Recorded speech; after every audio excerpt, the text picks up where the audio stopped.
있어요.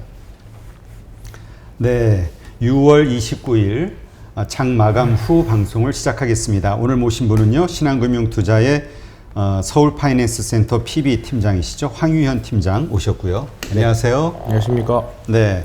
팀장입니다. 일단 우리 뭐 방송 전에도 이야기 나눴지만 오늘도 네. 시장이 별로 재미없었다. 네. 예, 이런 얘기를 하셨는데 네. 요즘 그러다 보니까 개인 투자자들이 좀 시장을 떠난다 이런 얘기도 네. 있어요. 뭐 거래 대금도 확실히 좀 많이 줄었고 저희 말씀하셨던 것처럼 방송 전에 다른 분들은 도대체 나와서 어떤 얘기 하세요? 저희 여쭤봤잖아요. 근데 보면 들으시는 분들도 마찬가지겠지만 좀 재미없으실 거예요. 계속 똑같은 얘기 반복.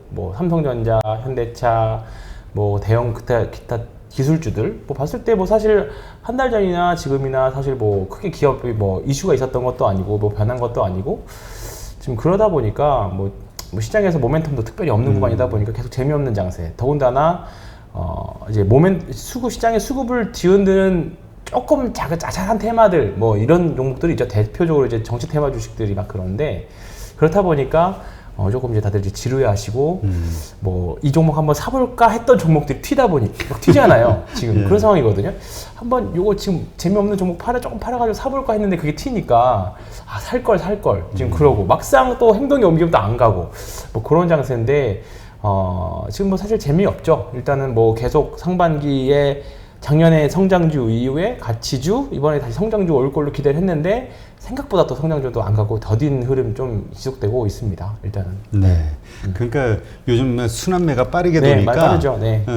지금 올라간다? 쫓아갔는데 그리고 쫓아갔다가 했더니 네, 그렇죠. 바로 다음 날부터 빠져버려가지고 물리는 경우가 많아가지고. 일단 지금 계속 퐁당퐁당이고요. 지금 절대로 양봉에 따라붙기에는 조금 쉽지 않은. 또 더군다나 지금 모멘텀 관련해서는 좀 연속성이 조금 그래도 있기는 한데 그 연속성이 큰 주식보다는 조금 개별 좀 약간 더 진짜 작은 테마들 위주에서 또는 완전 개별주에서 나오고 있기 때문에 주식을 시작하신 지 얼마 안 되신 분들이라고 하면 사실 조금 좀 쉽지 않은 구간 나오고 있고요. 최근에는 이제 여러 가지 이슈가 있었지만 이제 델타 변이 이슈가 나오면서 제가 좋다고 말씀드렸던 종목들의 사실 조금 전제 조건이 흔들리는 종목들이 좀 나왔었죠. 대표적으로 하이트진로 같은 경우에는 이제 7월부터는 본격적으로 좀 좋을 거라고 이제 모임도 확산되고 술도 많이 먹을 거라고 했는데 당연히 이런 이슈들이 당연히 변수가 됩니다. 이런 이제 생각했던 변수인데 아직까지는 팔 이유는 아니라고 생각하고요. 그 부분에 관련해서 여행주나 놀자 주식도 관련해서는 좀 뒤에 또 다시 한번 말씀드리도록 하겠습니다. 아니 어떤 분이 댓글 다셨어요. 황 팀장이 자신 있게 얘기해가지고. 하이트 주식을 샀는데 지금은 속상해서 술 마신다고. 지금 요즘에 마찬가지로 저도 마찬가지예요. 네, 하이트 진로 지금 저도 마찬가지로 주식 열심히 주가 부양하려고 하고 있고요. 여전히 하고 있습니다. 하고 있고 뒤에 좀 약간 매매 팁 관련해서 같이 좀 말씀드리도록 할게요. 네. 하이트 진로는. 네. 자, 하여튼 이 델타 바이러스, 네. 변이 바이러스 때문에 하여튼 이 콘택트 경제와 관련된 어떤 부분들이 다 흔들리는 것 같은데 이게 좀 이렇게 금방 끝날 이슈로 봐요? 아니면 이게 좀 오래 갈 거라고 봐요? 제가 이쪽 전문가는 아니라서 감히 이걸 예상하는 것 사실 자체가 좀 무의미하기는 한데 일단은 조금 이제 잦아드는 거 아닌가 생각해요. 일단은 그냥 지금 그래도 우리 증권가에서 보는 그 컨센서스는 있을 거 아니에요? 컨센서스라고 보기보다는 그냥 제 개인적인 의견 말씀드리는 게 나을 것 같아요. 그냥 지금 그래야 욕을 먹더라도 혼자 욕 먹지 일단은 저는 그냥 주가로 그냥 해석하기 그게 편하다고 생각합니다. 일단 실제로 어떻게 될든지 간에 일단 오늘 진단키트 주식들이 생각보다 좀 어제 오후부터 해서 좀 이제 약세의 모습을 보여줬거든요. 시즌 같은 거 보면 차트를 좀 볼까요? 네. 시즌을 보면 오늘 일단은 주가가 하락이 좀 나왔죠. 일단은 막판에 대량 거래가 나오긴 했습니다만 아직까지는 전 추가 상승 여전히 좀 기대심은 좀 많이 가지고 있다라고 봐요. 주가가 이제 대량 거래도 나왔고 바닥 탈출하는 그리고 무상증자도 했었고 그리고 이제 쉬어가는 구간 그리고 시즌 외에도 다른 종목들이 진단키트 관련 종목들이 지금 다 윗꼬리를 달고 좀 쉬고 있는 구간이거든요. 그러니까 만약에 델타가 정말로 다시 한번 위협을 했으면 이런 눌림목을 만들지 않고 그냥 쭉쭉쭉 그냥 치고 나갔을 시장에서? 네, 주가들이 차라리 오히려 시장이 그렇게 먼저 반응했을 거라고 봅니다.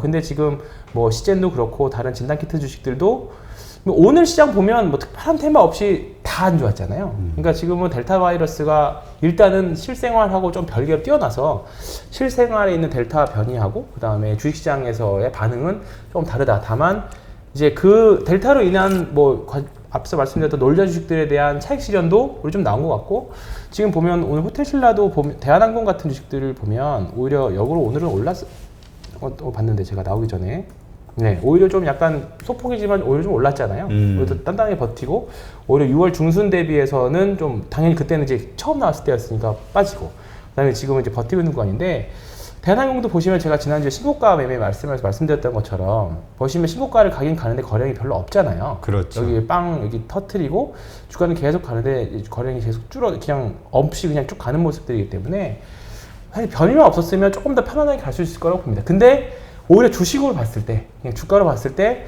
델타로 인해서 좀 약간 차익 실현의 욕구 때문에 조금 물량이 한 바퀴 회전하면서 좀 더 이제 손바뀜도 좀 일어나고, 주식에 이제 좀 수급과 이제 발산, 수렴 이 과정을 거치는 건데, 결국은 이제 어떻게 보면 이거를 변수로 매개로 해서 조금 더 예쁘게 그림이 또 만들어지지 않았느냐 이렇게 좀 생각하고 있습니다. 그러면 대한항공은 조금 이 눌림목 요 지나면은 다시 네, 저는 반등을 충분히 할 것이다. 가능하다라고 봅니다. 지금 뭐 홈쇼핑에서 방송 나오는 거 보면 사실 추석 전에 갈 수 있을 것처럼 했는데 다시 조금 약간 뒤로 미루는 것 같더라고요. 그래요? 네, 그것도 좀 있고, 실제로 이번에 뭐 백신 맞은 친구들을 보면, 제 주변 사람들을 보면 이제 실제로 해외여행 하반기 계획하고 있는 사람들도 많이 있고, 이런 부분들은 분명히 좀 주가에 반영될 거라고 보고, 결국은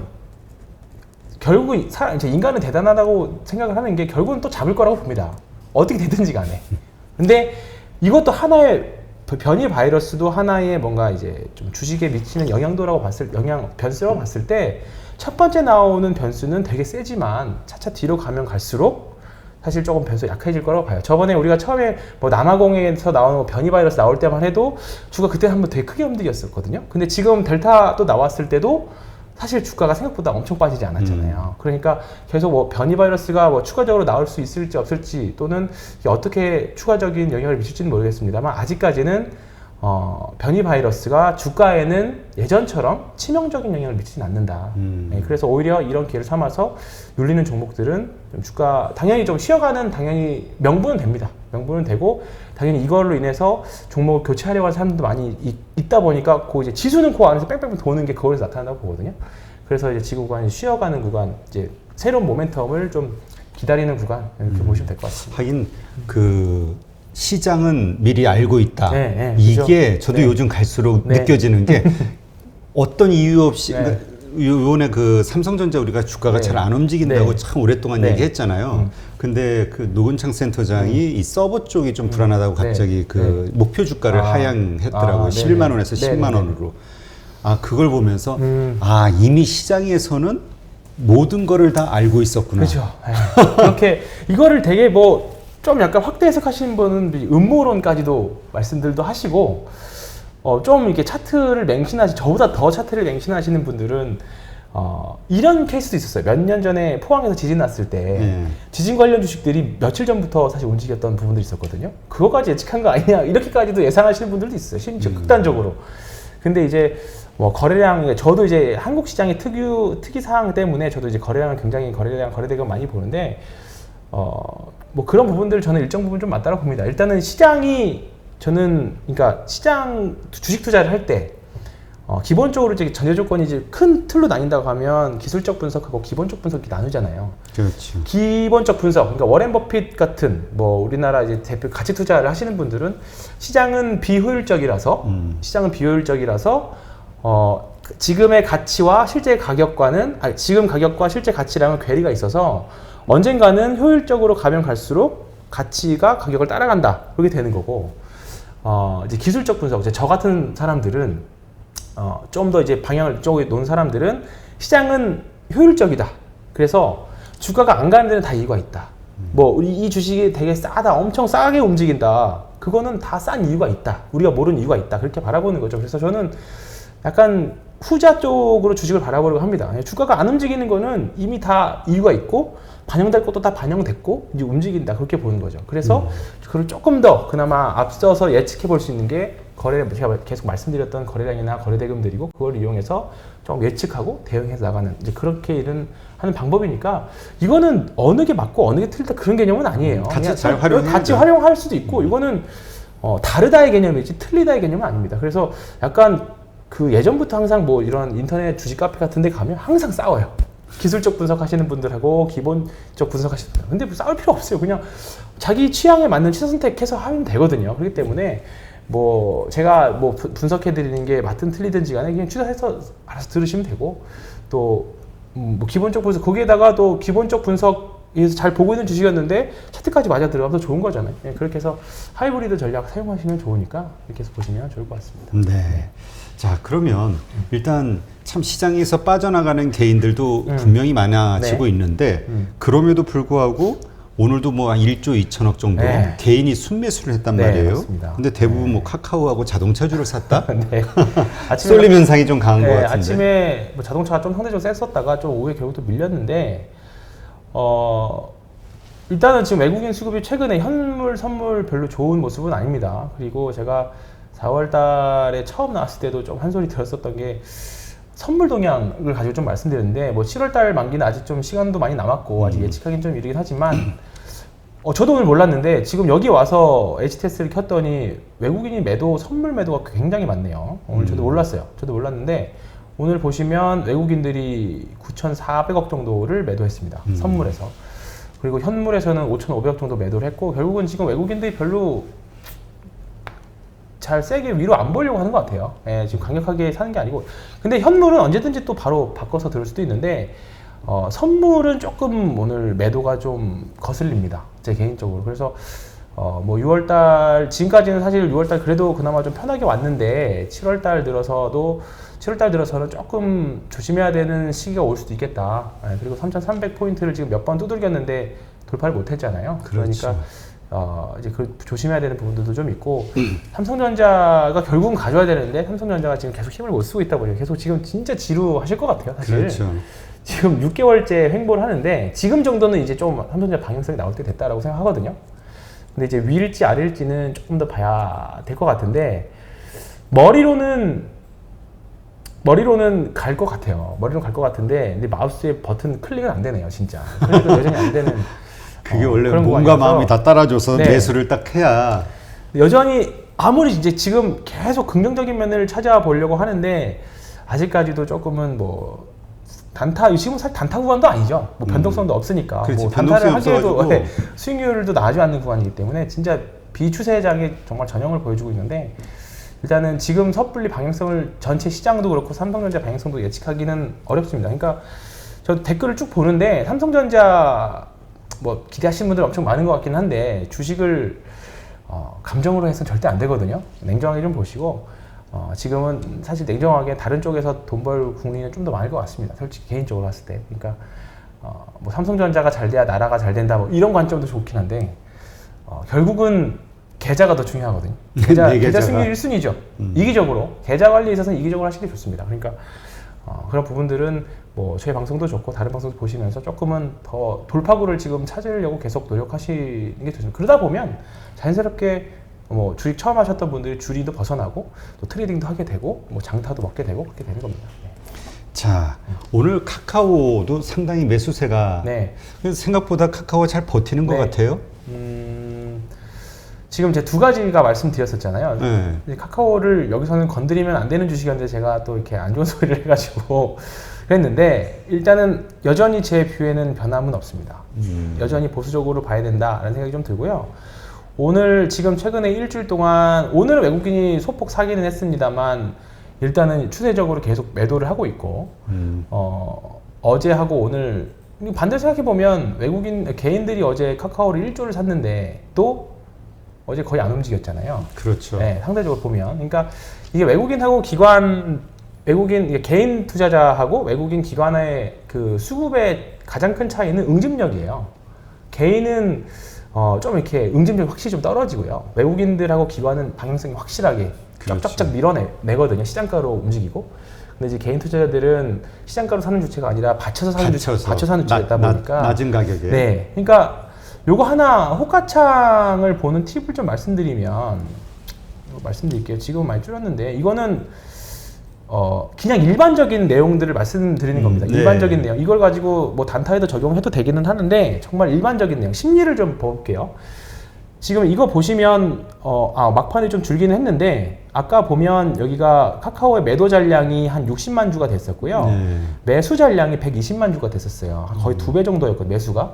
근데 이걸 해석을 잘 하셔야 돼요. 왜냐면 시장이 강하게 올라갈 때, 주식이 올라갈 때는 결국은 주가가 올라간다는 건 누군가가 주식을 받쳐서 사는 게 아니라 시장가로 사잖아요. 그렇죠. 왜냐면 더 오를 것 같으니까 그렇죠. 바로 그 네. 지금 살 수 있는 네. 가격에 던지지. 근데 이제 대부분 이제 주식 처음 하시는 분들 보면 매수 잔량이 많으면 이렇게 사려고 하는 사람이 많네라고 생각을 하실 수가 있어요. 네. 그렇기 때문에 떨어지지 않을 거야라고 하는데 내가 여기까지는 안 떨어지겠지 했는데 거기까지 찍죠. 왜냐면 주식은 말씀드렸던 것처럼 올라가려면 시장가로 사야 되거든요.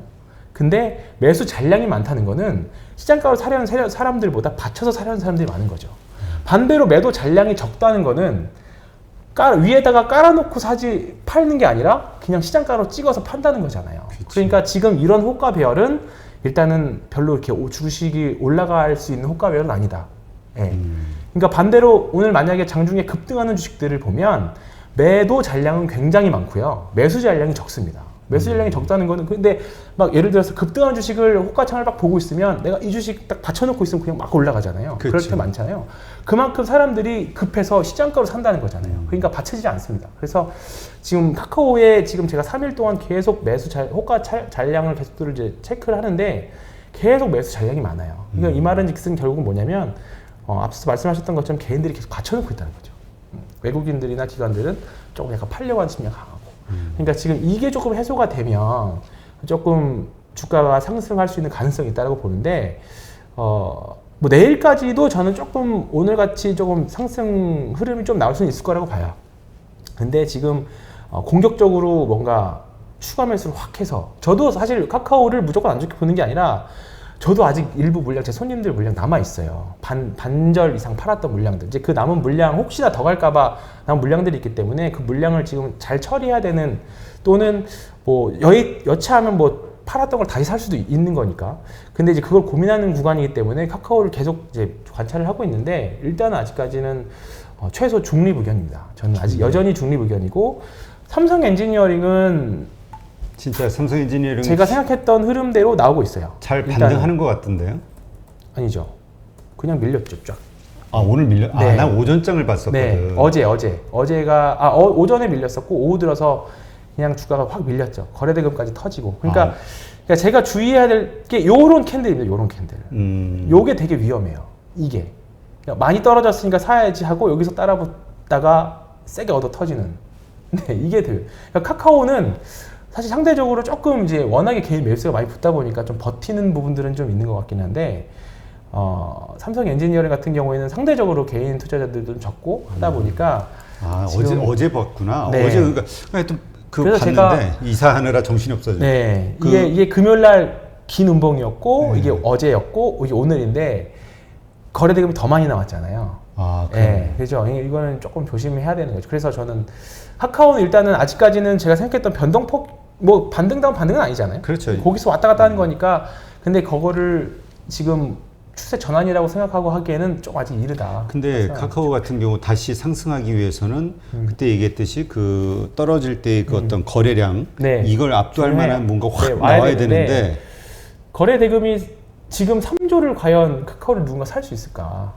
그러니까 또 지금 1조씩 개인들이 샀다고 네. 하면 그만큼 여력이 적어진 거잖아요. 그렇죠. 떨어진 것도 있고 지금 외국인들의 기관은 위에서부터 팔고 있는데 지금 요 정도 떨어졌다고 팔기에도 조금 아직은 애매한 자리인 거죠. 아예 가격 메리트가 생긴 것도 아니고 시장 상황이 녹록한 것도 아니기 때문에 저는 여전히 카카오 같은 경우에는 뭐 중장기 성장성 뭐 좋기는 한데 지금 느낌은 여전히 올해 1월 달에 삼성전자의 느낌이 아직은 좀 강합니다.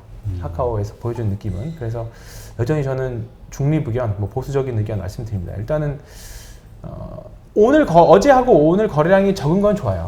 좋아서 반등이 나온다라고 하면 한 16만 5천 원 정도까지 또는 뭐 16만 한 3천 원에서 이 정도까지는 반등 나온다고 봅니다. 근데 거기 가더라도 저는 안 살 것 같아요. 네, 있는 거를 팔려고만 노력할 것 같지. 그러니까 반등 시 매도를 네, 노린다 이거죠. 그렇습니다. 네. 장기적으로 상승할 네. 거로 보는 게 아니라. 저는 더 싸게 살 수 있는 시간이 올 수 있을 거라고 보고요. 또 카카오를 또 매도 의견 냈다 그래가지고 또 어떤 댓글이 달릴지 예상이 되는데 일단은 저는 뭐 이거 말고도 좋은 주식도 많거든요. 뭘 굳이 이렇게 여기서 위험하게 고점에서 위험하게 이거를 해요. 성장주라고 보는 종목들 더 많거든요. 그러니까 희한하게 보면 참 사람 심리가 그런 게 뭐 이게 저희 뭐 여기 말고도 다른 뭐 이제 경제 방송 같은 데 나가서 추천하면 많이 올라 있는 걸 추천을 하면 뭘 오르기 전에 말해주지 그렇지. 말씀들 많이 하잖아요. 그거 하면 또 안 오를 때도 많거든요.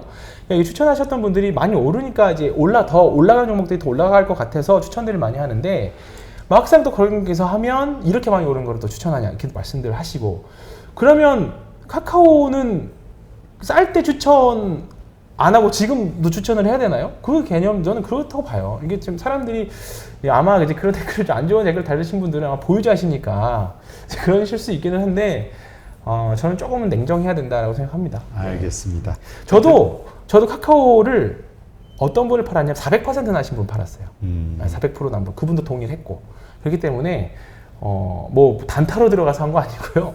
저도 충분히 먹을 만큼 먹었고 오랫동안 버텼고 네, 지금 정도는 차익실현 한번 해도 된다. 그런 관점을 접근한 거니까 그렇습니다. 네, 알겠습니다. 카카오는 참 조심스럽네요. 네. 아주 너무 조심스러워하는데. 네.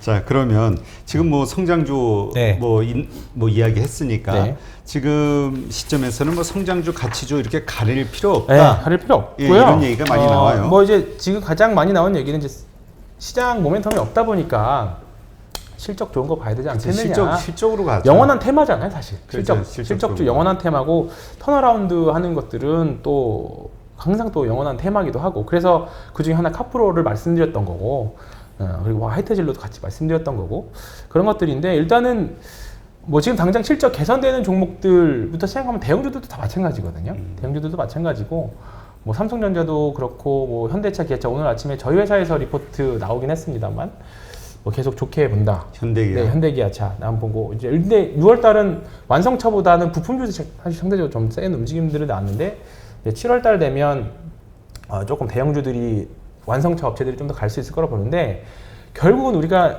큰 틀에서 시장이 안 되면 다 안 돼요. 그죠? 시장이 다 안 되면 안 됩니다. 그러니까 전제 조건으로 깔고 있는 게 주식시장이 안정적으로 또는 시장이 상승하는 전반적인 매수 심리가 좋아져야 되는 그런 부분들이 있어줘야 되는데 만약 그게 꺾이고 계속 매수 거래 대금이 줄어든다라고 하면 뭐 대형주 아무리 좋아도 뭐예요? 삼성전자처럼 6개월 기여가거나 뭐 한데 뭐 다른 종목처럼 LG화학처럼 계속 기여가거나 뭐 그럴 수밖에 없는 거 아닌데 그렇죠. 결국은 우리 주식 투자를 할 때는 시장이 좋을 때 많이 먹고 시장이 안 좋을 때 조금 잃어야 돼요. 항상 먹으려면 뭐 단기 매매밖에 없어요. 항상 먹으려면 단기 매매도 아주 잘해야죠. 아주 잘해야 돼요. 그것도 정말 소수의 1% 이하만 그렇게 수익을 내는 거고 사실 통계를 내보면 5% 정도가 본전이고요. 3년 통계를 내보면 95%는 손실입니다. 사실 그만큼 주식 투자가 어려운 거예요. 그냥 저는 진짜 주식 투자는 어렵다라고 봐요. 이게 주식 공부를 많이 하면서 더 어려워요. 생각이 많아지기 때문에 단순하게 하는데 그래서 저는 이제 엄청 생각이 많아졌다가 이걸 정말 단순화 시켜서 보려고 거래량만 가지고 생각을 하는 거죠. 그래서 이제 그런 관련 이제 종목 그런 팁을 이제 뒤에 또 말씀드릴 거고요. 네. 일단은 지금 구간에서는 어쨌든 실적 개선주들 이제 리포트들 계속 나오기 시작하거든요. 이제 그런 주식들 계속 찾아보시고 하시면 좋을 것 같습니다. 네, 그러니까 가장 영원한 테마라고 할 수 있는 실적이 계속 네. 좋아지는 기업에 네. 투자를 하자. 네. 자, 일단 하이트 네. 나왔으니까 네. 왜 주가가 실적은 좋아지고 있죠? 근데 왜 주가가 개선될 걸로 떨어지는? 예상되고 있죠. 뭐 하이트진로는 대표적으로 지금 뭐 놀자주 이제 본격적으로 말씀을 드리면 대표적으로 이제 뭐 델타 변이에 대한 피해를 봤죠. 피해를 받고 계속 4만 원을 깔짝깔짝 하다가 델타 변이 터지니까 한번 빡 맞고 내려왔는데 여전히 뭐 그래봤자 한 마이너스 5% 내외 정도입니다. 여전히 저는 분할 매수로 접근하려고 하고 있고요. 오히려 역으로 델타 변이가 좀 이제 반대로 델타 변이가 잡혔다라는 이슈들이 나오기 시작하면 오히려 주가는 좀 탄력적으로 움직일 수 있을 거라고 봐요. 여전히 뭐 지금 보면 주가도 거래량도 별로 없고 거래량 흐름도 제가 생각하는 흐름대로 가고 있고 다만 조금 뭐 변수가 등장했을 뿐이지 그렇게 움직인다고 합니다. 뭐 호텔질라도 마찬가지고 뭐 놀자 관련 주식들 대부분 여행 주식도 마찬가지고 그렇죠. 대충 구간에 있다라고 봅니다. 네. 네. 자, 그러면 일단 이렇게 뭔가 특징적인 재미가 없는 이런 네. 좀 특징 없는 시장 네. 여기에서 우리가 좀 돈을 벌 수 있는 종목을 선택하는 네. 방법 이런 걸 한번 배워본다면 어떤 게 있을까요? 지금 보시면 그러니까 이제 저는 사실 방송을 팟캐스트부터 시작을 해서 한 2014년부터인가 했어요. 해서 거기서 이제 같이 주식하시는 분들이 꽤 오래 됐고 이제 제가 주식을 피킹하는 이제 그 이후로 이제 한 4, 5년 정도 지금 계속 같이 가고 있는데 이제 거의 뭐 이제 고객이 아니라 거의 뭐 이제 동반자적인 관계로 가고 있어요. 근데 이제 제가 항상 말씀드렸던 이제 거기 있는 분 다 아세요. 이제 거래량 터지면 황 팀장 거래량 터진 거 좋아한다는 걸 아시는데 그래서 뭐 실제로 여기 제가 오자마자 처음 추천드렸던 게 거래량 매매를 했던 게 삼성 엔지니어링이었던 것처럼 그런데 그래서 저는 거래량이 터진다는 건 아까 서두에 제가 정말 반가웠던 게 주가는 미리 알고 있다라는 거를 저는 시장을 미리 알고 있다라는 거는 거래량을 찾는 거거든요. 그러니까 보시면 이제는 이제 조금 삼성 엔지니어링 사례를 보여드렸기 때문에 삼성전자 사례를 보시면 알 것 같아요.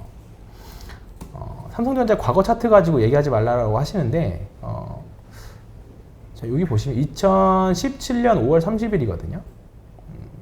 이때 이제 보실 거예요. 이때 여기입니다. 여기 이거. 네, 이때. 이 보시면 이제는 좀 이제 설득력이 좀 있으려나 모르겠는데 거래량이 터지니까 빵 이렇게 밀렸다가 이제 한 2년을 계속 왔다 갔다 하다가 정말 유의미한 거래량이 터졌잖아요. 여기서 보면 그죠? 이 말인즉슨 이때도 이게 딱 터졌죠. 그리고 나서 주가가 이제 쭉 올라갔습니다. 쭉 이렇게. 이때 나왔던 게 이제 반도체 진짜 슈퍼사이클에 대한 내용들이었어요. 이었고, 그래서 저는 매일매일 거래량이 터진 종목들을 관찰을 해요. 매일매일. 거래 대금이든 거래량이든 평균적으로 대량 거래가 실려서 뭔가 기존의 흐름과는 다른 완전 돈이 들어왔다라는 걸 판단을 하는 거죠. 판단을 하는데, 그래서 제가 그래서 여기 오자마자 말씀드렸던 게 좀 자신있게 그래서 말씀드렸던 게 삼성 엔지니어링이었던 거고, 여기였던 거고 똑같죠. 네, 완전 똑같죠. 삼성전자하고 완전 똑같죠. 네, 이 구간이었던 거고 이거를 그대로 놓고 하이트 진로를 보면 여기서 여기 말고 여기 이제 새로운 이건 좀 중대형주니까 좀 다르게 보는데요. 여기 보시면 여기서 빵빵빵 3번이 나왔어요. 그만큼 누군가 빵빵빵 샀다는 거죠. 크게 주가가 횡보할 때는 어떻게 돼요? 거래량이 없죠. 그렇죠. 네, 없죠. 주가 횡보가 없죠. 그러니까 빵 터지고 주가가 바로 올라간다기보다 빵 터지면 그 다음부터 뭘 하냐면 관련 리포트를 찾아보시면 됩니다. 리포트 찾아봐서 얘가 도대체 여기 들어온 거래량이 왜 거래량이 나왔을까에 대한 공부를 하는 거죠. 그러면 아까 대표님 말씀하셨던 주가는 미리 알고 있다가 돼요. 얘네들은 뭔가 이 포인트를 두고 샀겠구나라고 우리가 역으로 추측해 보는 거죠. 네. 그렇게 되면 자연스럽게 기업에 대한 공부도 하게 되고 거래량도 보시면서 하게 되는 거예요. 근데 오늘 대표적으로 하나가 나왔죠. 오늘 시장에서 나왔죠? 그나마 모멘텀이었던 게 뭐였죠? 게임주. 파노 이슈 나왔죠. 게임주 나왔던 것 중에 맞아. 파노가 발급됐다고. 네, 나왔죠. 그래서 펄어비스인가 뭐. 네, 펄어비스가 파노 발급되면서 나왔는데 펄어비스를 보려고 한 건 아니고요. 카카오 자회사 중에 카카오 게임즈라고 있습니다. 한번 봐볼게요. 뿅. 네, 요거. 거래량이 탁 터졌네. 여기는 이제 상장 이후에 직후에 이제 물량 추리한 거고요. 그건 조금 약간 예외로 두고 이렇게 쟤를 조금 제외하고 보면 이렇게 되죠. 몇 프로 오른 거예요, 오늘? 오늘 8%. 8% 올랐는데 중요한 거는 대량 거래가 실렸다는 게 굉장히 중요합니다. 그리고 이미 여기 2월 달에 이미 한번 조금이지만 좀 유의미한 거래량들이 나왔었죠. 나와서 오늘 빵 샀죠. 그러면 생각해 보세요. 카카오 게임즈가 오늘 왜 이렇게 600만 주나 터지면서 거래 대금이 3조 6천에 터졌는데 분명히 누군가 산 거잖아요. 일단 봐보세요. 상식적으로 주가가 8%가 올랐고 거래량이 614만 주가 터졌어요. 그러면 누군가가 많이 샀다라는 거잖아요. 그렇죠. 누군가 많이 샀다라는 거 쉽게. 그러니까 위로 계속 샀다는 얘기잖아요. 계속 샀다는 거잖아요. 하루 종일. 그러면 여기 이거를 614만 주, 그러니까 뭐 그 안에 파는 주체도 있었지만 일단은 매수 세력이 이긴 거잖아요. 그러면 이거를 산 주체는 뭐 때문에 샀을까를 공부해 보는 거예요. 역으로. 그러면 이제 리포트를 찾아보시면 돼요. 그 다음부터는. 그러면 카카오 게임즈에 대한 리포트를 보면 저도 이제 이게 나와서 쭉쭉쭉 찾아봤는데 5월 달에 지금 보면 카카오 게임즈가 최근에 광고하는 것 중에 오딘이라는 게임이 하나 있어요. 오딘이라는 게임이 하나가 있고 겨울에 일본 이제 그 애니메이션인 이제 우마무스메라고 하는 이제 그 캐릭터들을 이용해서 또 게임이 나와요. 카카오 게임즈는 이제 글로벌 대작을 이제 퍼블리싱 해가지고 하는 게임 회사인데, 근데 여기서 그 이베스트 투자증권의 정홍식 성종화 연구원님 이제 리포트인데, 요건 제가 저도 되게 자주 보는 이제 애널리스트 분인데, 이분이 되게 좋은 말 쓰셨어요. 우리가 성장주 투자할 때 가장 많이 했던 말이 뭐냐면 비쌀 때 사서 쌀 때 팔아라잖아요. 그렇죠. 그죠? 근데 왜냐하면 같이 투자하시는 분들은 싼 주식 하는데, 성장주는 오히려 비쌀 때 사가지고 밸류가 나왔을 때, 그러면 밸류가 실적이 나온다는 거니까, 그러면 PR이 떨어지면 싸지잖아요. 이제 그때 팔아라라는 게 사실 성장주에 대한 공식인데, 여기서 카카오 게임즈 이게 5월 초에 나왔던 리포트인데 그 말이 있습니다. 올해 기준으로는 고평가지만 내년에는 저평가다. 성장주의 정석이잖아요, 사실. 비쌀 때 사서 쌀 때 팔아라. 그러면 사실 이 리포트가 나왔던 게 5월 초니까 여기 근처였거든요. 근데 주가는 고생했지만 다시 올라왔다가 내려왔다가 오늘 나왔어요. 그러니까 이 구간에서는 쌀 때, 그러니까 뭐 조금 공격적으로신 분들은 여기서부터 모아 가시는 거예요. 계속 떨어질 때 올라갔다. 여기서 뭐 운 좋아서 팔면 모르겠지만 계속 모아가다가 이게 나왔죠. 그러면 오히려 이제 여기서 사기보다는 지금부터는 지금 오늘 거래가 터진 것부터는 이제 공격적으로 사들어가는 거죠. 조금 비싸게 사더라도 뭐 5만 원 초반에 사는 거를 포기하고 대신에 시간을 얻었잖아요. 시간을 얻은 거예요, 우리는. 지금부터 사들어가신 분들은 시간을 얻은 거예요.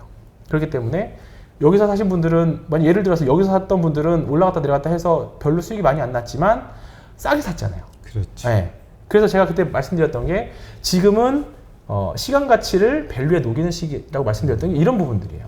그러니까 분할 매수로 접근하는 거냐, 싸서 절대 수익률을 높이기 위해서 쌀 때 사는 구간이냐, 아니면 거래량 터진 거 보고 들어가는 분들은 시간 가중 수익률, 그러니까 조금 덜 비싸게 사더라도 좀 덜 기다리는 관점으로 가느냐. 이건 개인 취향 차이인 거죠. 성격 차이고. 네. 그렇기 때문에 카카오 게임즈 같은 경우는 앞으로 움직임들을 보면 이거는 좀 유의미한 흐름이 좀 될 수 있을 거다라고 생각을 하는 거죠. 그래서 이거랑 그래서 제가 지난 금요일 날 말씀드렸던 게 LG노텍이 이거랑 같은 논리입니다. 저는 다 일맥상통하다고 생각해요. 이것도 마찬가지고 빵 터트리고 기었죠. 계속 기어가고 있어요. 지금 3일 동안 기어가고 있고. 근데 뭐 제가 금요일 날 추천드리고 나서 지금 3일 연속 내리고 있는데, 계속 저는 일단은 분할로 접근하고 있습니다. 접근하고 있는데, 뭐 더 늘어질 수도 있어요. 더 늘어질 수 있으면 좀 팔았다가 다시 또 밑에 사면 돼요. 손절은 무조건 아니다, 그런 관점은 아니고. 근데 성장성에 대해서는 의심의 여지는 없어요. 의심의 여지는 없기 때문에 일단은 이 산 주체가 과연 뭘 보고 샀을까에 대한 고민하는 거죠. 근데 찾아봤더니 상반기가 원래 부진이었는데 이제 하반기부터는 애플 물량도 좀 늘고, 그 다음에 AR이나 뭐 이제 VR 같은 것들도 좀 기대되는 부분들이 있고, 메타버스 관련도 묶여 있고, 3D 센싱 카메라도 모듈 수출 늘어나는 것도 좀 있고, 그렇다 보니까 그런 이슈가 있는 게 아니냐. 그래서 역으로 이렇게 접근하는 거죠. 그래서 사서 무조건 바로 오른다는 게 아니라 그 해당되는 이슈가 언제 시장에서 알아주느냐가 더 중요합니다. 시장에서 언제 알아주느냐. 그러니까 어떤 분이 댓글 다신 거 보니까 아니 카프로 때 얘기하신 카프로 했는데 실망이라고 이런 얘기 하시는 분이 있더라고. 그러니까 그건 좀 이거 보시면 카프로 볼게요. 그러니까 그 카프로의 황산 이슈를 시장에서 언제 알아주느냐인데요. 이거 말씀드렸어요. 지금은 뭐 그렇다고 사실 오히려 그때 말씀드릴 때보다 사실 지금 거의 움직임 변화 없거든요. 5,000원에서 왔다 갔다 해요, 그냥. 근데 이제 거래량이 없기 때문에 그냥 가는 거죠. 그리고 그래서 말씀드렸던 게, 빵 터지면 얘네들 과연 뭘 보고 샀을까라는 거죠. 뭘 보고 샀을까. 근데 지금 봐보세요. 지금 하루에 거래량이 30만 주 정도밖에 안 나와요. 거래량 줄어서. 그러면 이 물량, 누군가 산 이 물량을 어떻게 해소할까. 그것도 한번 생각해 볼 문제고, 이렇게 많이 샀는데 그냥 아무 생각 없이 샀겠냐고요. 이 주식을. 누군가가. 그러니까 외국인 이날 거래량 대량 거래가 나온 날의 주가 투자자별 매매 동향을 보면 이게 일관성이 없어요. 개인이 많이 샀을 때도 있고, 외국인이 많이 샀을 때도 있고, 기관이 많이 샀을 때도 있어요. 그냥 저는 중요한 거는 그냥 거래량이 많이 났다는 것 자체를 그냥 그것만 보는 거예요. 그만 보고 매일매일 그날 어떤 종목에서 대량 거래가 나왔느냐, 그리고 이게 무슨 이유가 있어서 얘네들이 많이 샀을까라고 보는, 그렇게 해서 접근을 하는 거죠. 네.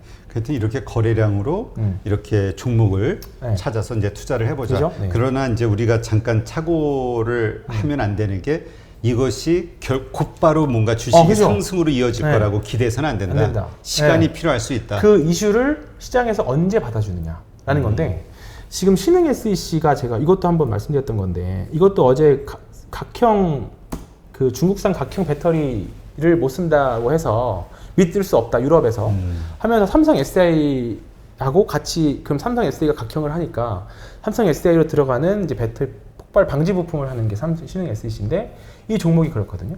그래서 제가 이 종목을 계속 정말 오랫동안 여기서부터 얼마나 지겹겠습니까? 여기서부터 네, 진짜로 여기서부터. 근데 어떤 분은 뭐 여기서 사가지고 지금 1년을 가시는 분들도 있고 계속 분할 매수해서 떨어질 때마다 사가지고 지금 한 수익 계신 분도 있어요. 이제 본전이신 분들도 있고. 근데 지금 보면 여기 이제 세 번째 고점을 두들기려고 하는데 넘어갈 수 있을 거라고 봅니다. 이런 주식들. 그러니까 저는 뭐 이 주식을 언제 시장에서 알아주느냐가 더 중요한 거죠. 근데 예를 쉽게 말해서 뭐냐면 이게 누군가 많이 샀다라는 거는 시장에서 이 정도 거래량이 터지면 시장에 유통되는 물량들이 많이 흡수된 거잖아요. 그것도 되게 좋은 구간인 것 같아요. 그래서 그런 것까지도 생각해보면 뭐 좋고 주식이 작으면 작을수록 이 거래량이 터졌을 때 유통주식수 정도까지 나오면 진짜 좋습니다. 유통주식수까지. 네, 그런 것도 팁이니까 한번 살펴보시고 공부해보시면 그러니까 지금 대형주들 재미없잖아요. 그렇죠. 뭐 그래서 지금 보지 마시고 그냥 쭉쭉쭉 이런 종목도 있네 저런 종목도 있네 뭐 이런 종목도 상장돼 있어. 공부하는 시기로 삼자. 네, 그렇죠. 예를 들어서 지금 정치 테마주가 완전 난립을 하는데 오늘 해마루푸드 서비스가 어떻게 됐나 모르겠는데 맘스터치잖아요. 맘스터치 이름 바꿨는데 햄버거 회사 아시죠? 맘스터치. 네, 알죠. 아시죠? 원래 해마루푸드 서비스인데 햄버거 회사가 상장돼 있어라고도 생각하실 수 있어요. 처음 보시는 분들은. 근데 이제 이런 것들을 보시면 빵 터지고 주가가 결국 이렇게 흔들리면 다시 하죠. 이런 것들. 그냥 개별주에서 이런 게 더 유독 조금 더 명확하게 나타납니다. 특징들이. 그러니까 한번 과거의 대형주들도 그렇고 특히 이제 한 시가총액 한 2조 미만 종목들을 한번 과거 3년치를 주가를 한번 쫙 시간 나실 때 한번 다 돌려봐 보세요. 그래서 거기서 나온 거래량 흐름들이 어떻게 나왔고 어떤 거래량이 나온 이후에 어떤 거래량이 나온 그 흐름들이 나왔느냐를 보시면 주가의 추세를 좀 파악하는 데 굉장히 큰 도움이 되실 수 있을 거라고 봅니다. 알겠습니다. 어떻게 그때 눌림목 매매? 네. 예, 그거 하는 법 간단하게 좀. 아, 그래요? 네. 오늘 이거 해가지고 안 하려고 했는데. 안 하는 게 어딨어요. 아, 네. 눌림목 매매하는 법. 왜냐면 아까도 네. 카카오도 그렇고 다 이렇게 눌릴 때 삼성 엔지니어링도 그럼 저 정도 빠졌으면은 다시 한번 반등할 때 있지 네. 않을까? 뭐 이런 생각도 얼핏 들기도 네. 하고. 나중에 좀 더 자세하게 하고 오늘은 네. 그 전에 한번 말씀드릴게요. 간단하게 지금 이해만 보면 듣는 제가 금요일 날 나와서 절대 추천주 아니라고 했던 차바이오텍이랑 지금 하이비전은 오히려 조금 더 좋고 조금 이제 추천했던 LG노텍이나 뭐 카프로나 이런 것들은 지금 하이트진로도 좀 좋지는 않은데 계속 방송 거꾸로 타는데 지금 이거 보면 약간 뭐라 그럴까 그러니까 지금 약간 극단적인 장세인 것 같아요. 오히려 조금 눌러주는 종목들은 더 눌리고 올라가는 종목들이 더 치고 가는 약간 좀 이렇게 극단적인 장세인 것 같은데 하이비전 한번 봐볼게요.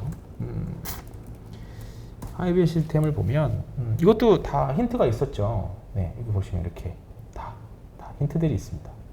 근데 그 안에서 이제 단기 매매 구간도 나오고 또는 이제 싸게 모아가는 구간도 나오고 그렇게 하는 건데 자 보시면 여기서부터만 봐볼게요. 여기서부터만 보시면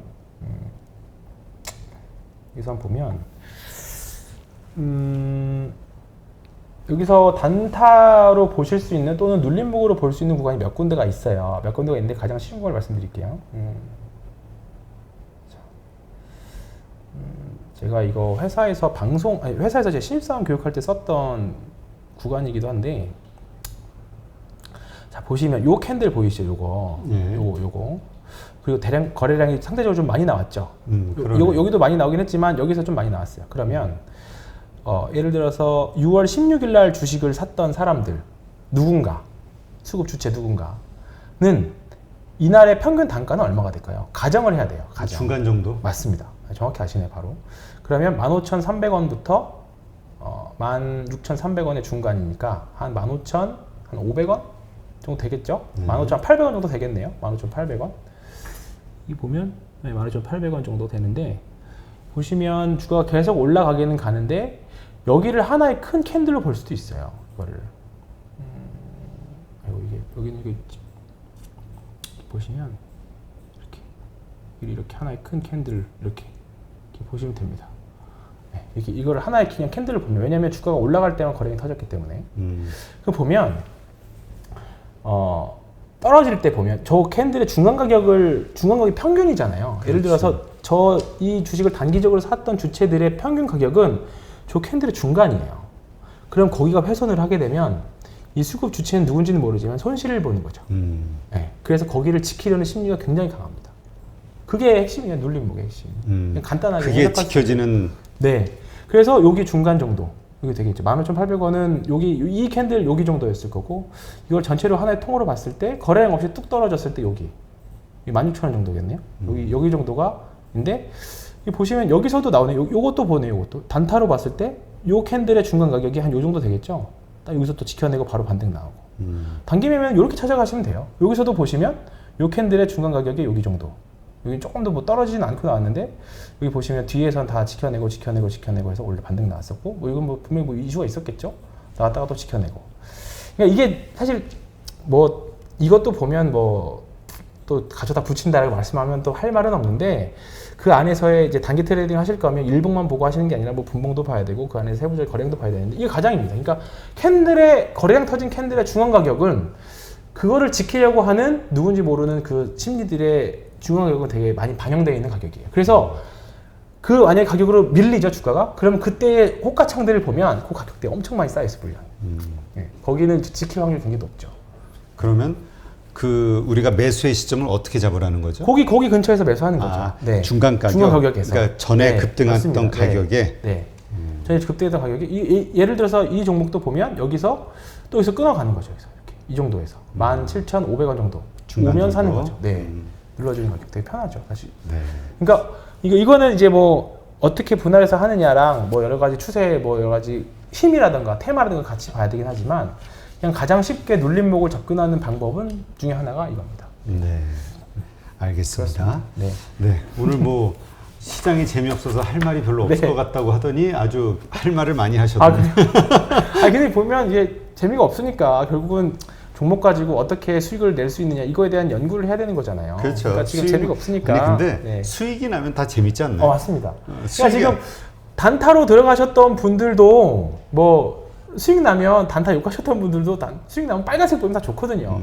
저는 원래 빨간색을 싫어했어요. 빨간색을 싫어했는데 주식을 좋아한 이후부터는 거의 대부분 실생활이 모든 거에 다 빨간색 바뀌었어요. 심지어 이게 시계줄도 빨간색이에요. 저는 시계줄도 빨간색이고 제 회사에 쓰는 마우스도 다 빨간색이고요. 다 그렇습니다. 알겠습니다. 미신을 좋아하는군요. 뭐 그만큼 이게 영원을 많이 싫었다고나 할까? 네, 그렇습니다. 알겠어요. 네, 이제까지 신한금융투자 서울파이낸스센터 황유현 PB팀장과 함께했습니다. 오늘 수고 많았습니다. 네, 고맙습니다. 네, 그럼 곧 이어서 현대차증권의 오창섭 이코노미스트와 지금 전반적인 경제 시장 흐름을 한번 이야기 듣도록 하겠습니다. 잠시만요.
네, 현대차증권 이코노미스트시죠. 오창섭 이코노미스트를 모셨습니다. 안녕하세요. 안녕하십니까. 네, 일단 상반기 국내외 경제 상황에 대해서 한번 점검해 보죠. 일단 뭐 경제 정상화를 위해서 이제 뭐 노력하는 그래서 요즘 뭐 가장 화두가 되고 있는 단어가 재오프닝 뭐 이 얘기잖아요. 네. 네. 어떻습니까? 전반적인 상황이? 우선 이제 상반기를 좀 돌아보면 사실 우려가 좀 높았던 연초 분위기였는데 지나고 났더니 결과는 굉장히 좋았다라고 좀 보입니다. 뭐 국내 경제도 보게 되면 뭐 올해 성장률 지금 정부 같은 경우는 이제 4.2%, 지금 뭐 한국 경제 성장률이 2% 초반이다. 이제 곧 뭐 1%에 들어간다라고 뭐 하는 상황에서 올해 4.2%, 내년에도 한 4% 가까이 지금 성장률을 보고 있거든요. 그래서 오히려 이제 코로나 이후에 이게 한국 경제는 오히려 뭐 다시 호황 아니냐 이런 얘기가 나오고 있고요. 미국 같은 경우는 뭐 가장 이제 중요한 게 이제 7월 4일 독립기념일 때 사실 이제 뭐 마스크로부터 독립하겠다라고 하고 있거든요. 그러게 그거 상당히 이벤트가 될 것 같은데. 네네. 그래서 진짜 이제 일상이 가까워진다라는 느낌이 듭니다. 한국도 보면 이제 하반기부터 바로 이제 거리두기 이제 제한이 좀 풀리잖아요. 그렇죠. 그러니까 뭐 유럽 또 이제 미국 또 이제 선진국들 중심으로 해가지고는 이제 일상으로 돌아가는 모습이 우선 이제 가장 이제 큰 부분인 것 같고요. 한국도 이제 따라간다라고 봅니다. 근데 이제 상반기 때 조금 이제 저희가 이제 봤던 가장 이제 좀 중심이 됐던 부분은 사실 한국 경제가 예상보다 굉장히 좋았던 것 같아요. 예, 그게 우려가 사실 높았잖아요, 한국 그렇죠. 경제는. 근데 코로나 이후에 오히려 뭐 수출 경기는 뭐 30년 만에 가장 호황이다라고 얘기를 하고 있고, 또 이제 수출이 좋다 보니까 설비 투자 사이클이 또 지금 이제 반등을 하거든요. 그래서 국내 이제 경기 사이클 반등도 굉장히 좀 긍정적이라고 보입니다. 네. 근데 우리가 보통 설비 투자한다는 건, 네. 그러니까 우리가 코로나 특수로 인해서 일시적인 어떤 매출 상승이라면 설비 투자를 안 하잖아요. 네. 왜냐하면 그 다음이 보장이 안 된다고 하면 그건 오히려 마이너스니까. 네. 설비 투자를 한다는 건 장기적으로 계속 그 이상을 뽑아낼 수 있다는 확신이 들 때 하는 건데, 그 얘기는 그렇다면 한국 경제는 코로나 이후의 특수 상황으로 이번만 좋은 게 아니라 앞으로 계속 좋아질 거라고 기업들은 판단한다는 건가요?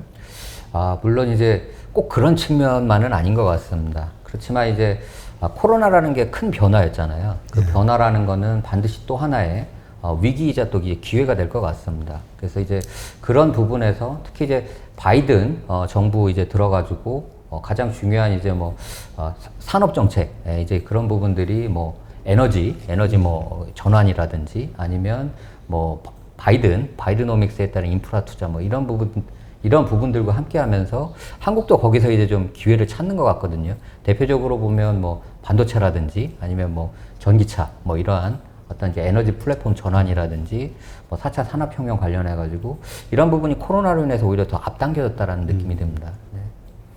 그렇군요.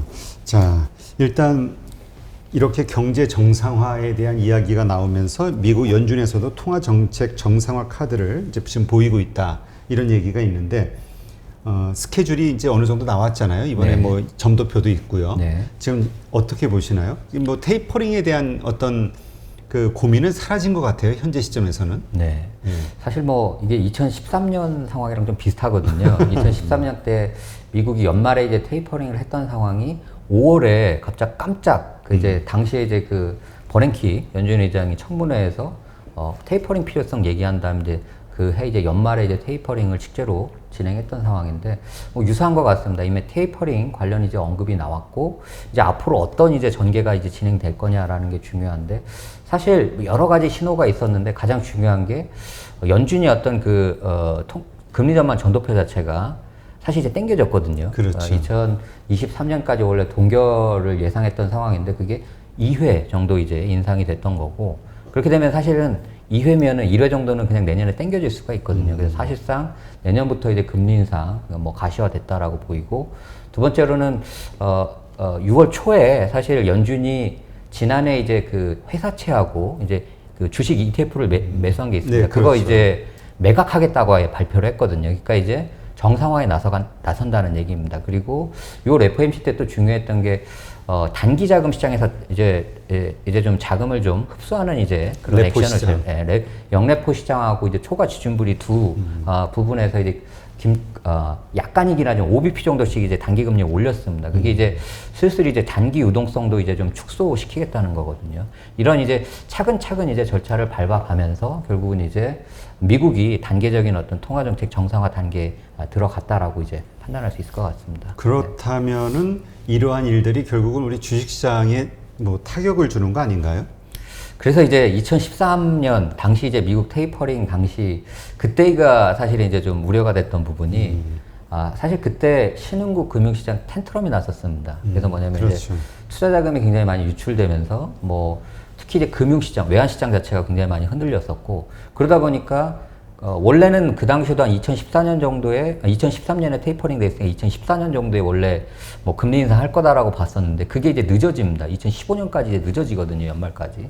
그래서 이번에도 사실은 이제 신흥국에서 결국 테이퍼링, 뭐 결국 미국이 돈을 줄이는 거 아니냐 하게 되면 우선 이제 위험한 데부터 이제 돈을 빼기 시작하잖아요. 그렇죠. 네, 그런 부분들이 앞으로 이제 뭐 이번에도 나타나느냐가 이제 가장 좀 관건이 될 것 같습니다. 그러니까 결국 두 가지 지금 말씀하신 불안한 어떤 심리 네. 또 하나는 미국 경제가 워낙 좋으니까 미국 경제 그러니까 신흥국에다 투자하느니 미국에다 투자하는 게 더 수익이 크니까 네. 글로 가는 거잖아요. 네. 다 이쪽 자산 팔아서 네.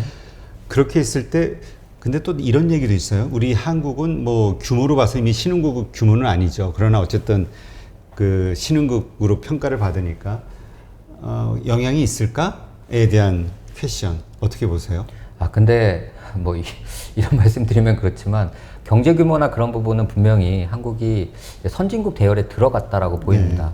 뭐 IMF 같은 경우는 이제 경제 이제 국가들이 이제 이제 분류를 할 때 선진국에 이미 한국이 들어가 있거든요. 근데 그렇죠. 뭐 이제 주식시장도 보면 뭐 선진국 선진국 이제 지수에 편입된 것도 있고 안 된 것도 있긴 한데 근데 이제 중요한 건 한국은 그래도 달러 이제 기축통화를 가지고 이제 결국은 이제 그렇죠. 이제 그 대외 거래를 하잖아요. 그러다 보니까 달러의 어떤 이 향방의 합이 굉장히 중요합니다. 그래서 뭐 작년에도 그랬듯이 우선 신흥국 외환 시장이 흔들리면 한국도 같이 흔들립니다. 흔들릴 수밖에 없다. 그게 이제 가장 좀 중요한 부분일 것 같습니다. 그럼 이거는 지금 현재로서는 아직 예측하기는 어려운가요? 어떤 반응이 나올지는?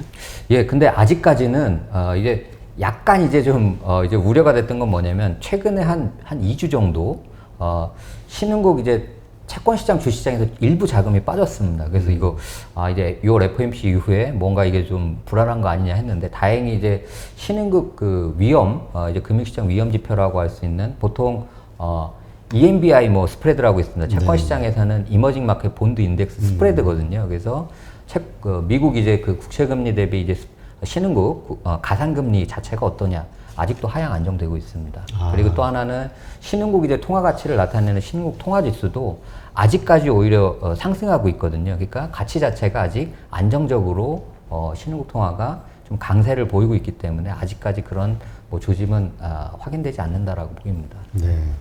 지금 다음 주에 6월 FOMC 회의록이 이제 발표된다고 하죠. 네. 회의록이 우리가 왜 그 중요한가요? 우선 잘 모르시는 분들도 있어가지고. 예. 우선 회의록이라고 하는 거는 이제 연준 위원들이 실제로 결국 이제 그 통화정책 그 결정 과정에서 회의 과정에서 무슨 말을 했느냐가 다 나오거든요.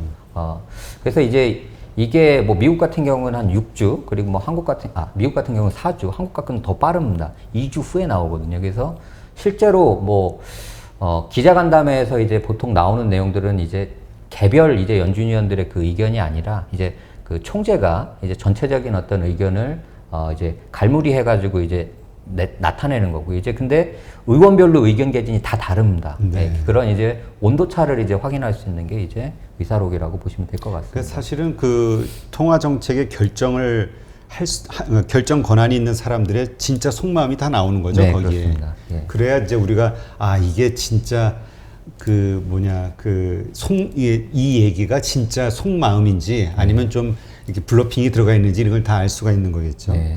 근데 7월 말에도 FOMC 회의가 예정돼 있죠. 그리고 네. 8월에는 잭슨홀 미팅. 이 두 가지 이벤트에서 좀 시그널이 나오지 않겠냐 이런 생각하시는 분들도 있는데 의미가 있을까요? 사실 이제 7월보다는 이제 8월 말 잭슨홀 미팅이 우선 좀 중요합니다. 뭐 과거에도 그랬듯이 항상 통화 정책에 중요한 변화가 있을 때는 항상 잭슨홀 미팅에서 이런 어떤 논의들이 실제로 이제 시장에 이제 시그널링이 됐던 경우가 많았고요. 2013년 당시에도 마찬가지였습니다. 그래서 실제로 이제 앞으로의 어떤 그 미국 이제 테이퍼링의 시나리오는 첫 번째로는 가장 이제 중요한 게 8월 잭슨홀 미팅 때 결국 테이퍼링은 어떻게 진행될 거다. 이제 구체적인 아마 이제 스케줄링이 아마 잡히게 될 가능성이 높아 보이고요. 그 다음에 사실 이제 9월 FOMC입니다.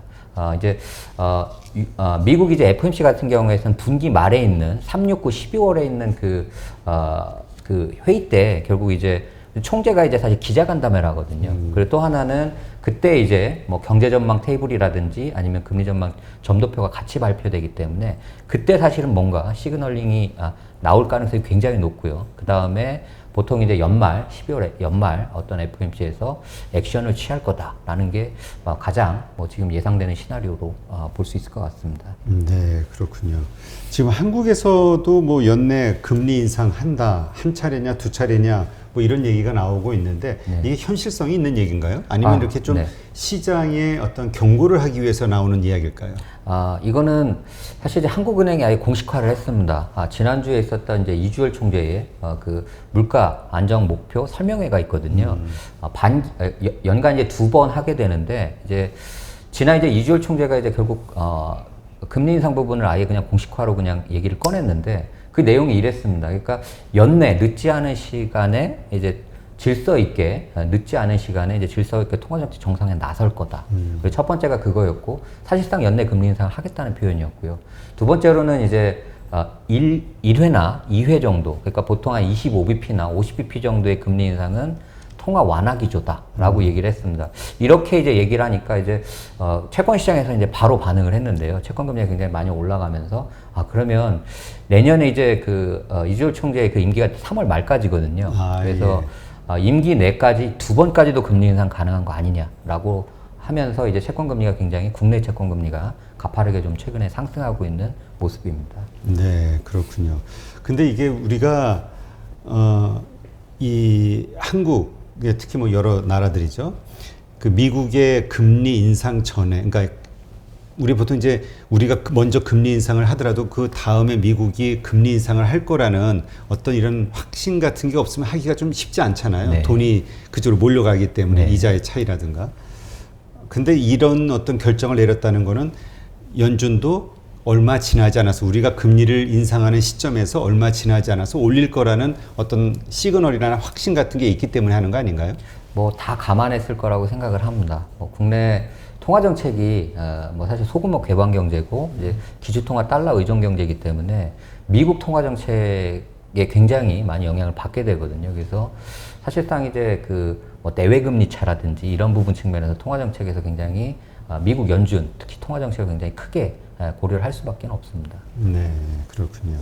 지금 그렇다면 이 금리 인상, 지금은 좀 이렇게 그래도 어감이 좀 상당히 뭐라 그럴까? 그 어감에서 느껴지는 그 두려움 같은 게 약간 그 희석된 것 같은 느낌이 드는데 이건 주식하는 분들에게는 아주 최악의 시나리오라고 생각이 됐었잖아요. 네.